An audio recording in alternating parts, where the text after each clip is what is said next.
శ్లోకం చెప్పే పెద్దవాళ్ళు ఏం చెప్పారు అంటే వేద ప్రమాణం స్మృతయ ప్రమాణం ధర్మార్థయుక్తం వచనం ప్రమాణం యస్య ప్రమాణం నభవే ప్రమాణం కస్తస్య కుర్యాత్ వచనం ప్రమాణం.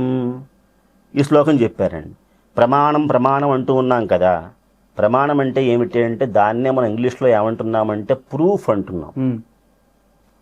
కోర్టులో వెళ్ళినప్పుడు జడ్జి గారు ఏమంటారు అంటే అక్కడ ఒక చోట మర్డర్ అయ్యింది అని అనుకోండి, హత్య జరిగింది, దొంగతనం అయ్యింది, సాక్షిని ఏమడుగుతారండి? నువ్వు చూసావా?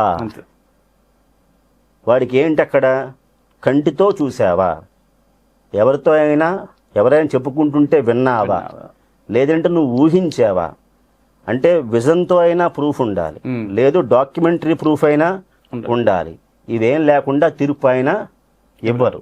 అలాగా మనం ఏదైనా మన సిద్ధాంతాన్ని ఒకడు చెప్పాడు అంటే దానికి మనం అడగాల్సింది ఏమిటి అంటే ప్రూఫ్ ఏంటయ్యా అంటే దానికి ఏం చెప్పాలి మీరు? వేదా ప్రమాణం. వేదాలు ప్రమాణం. వేదాలు అనేవి మీరు నేను కూర్చుని రాసినవి కాదు. ఎందుకోసం? మీరు నేను రాస్తే ఏమవుతుందంటే తప్పులు వస్తాయి. డిటిపి వాడికి ఇవాళ రేపట్లో తెలుగు కూడా రాదు కాబట్టి 36 తప్పులు వస్తాయి. కాబట్టి వేదాలు ప్రమాణం.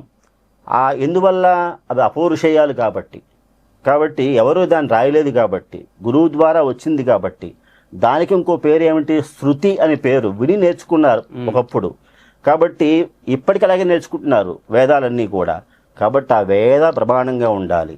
స్మృతయ, పోనీ వేదాల దాకానే వెళ్ళను అనుకుంటే ఏం చెప్పాలి? స్మృతి.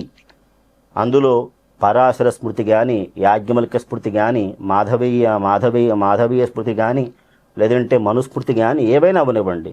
స్మృతులు ఏవైతే ఉన్నాయో వాటిని ప్రమాణంగా తీసుకోవచ్చు వేదానికి. తర్వాత లేదు ధర్మార్థయుక్తం వచనం ప్రమాణం. ధర్మంతో ఎవరైనా మాట్లాడితే ఆ మాటను ప్రమాణంగా తీసుకోవచ్చు. పీఠాధీశ్వరులు ఉన్నారు, ధర్మాన్ని చెబుతారు వారు.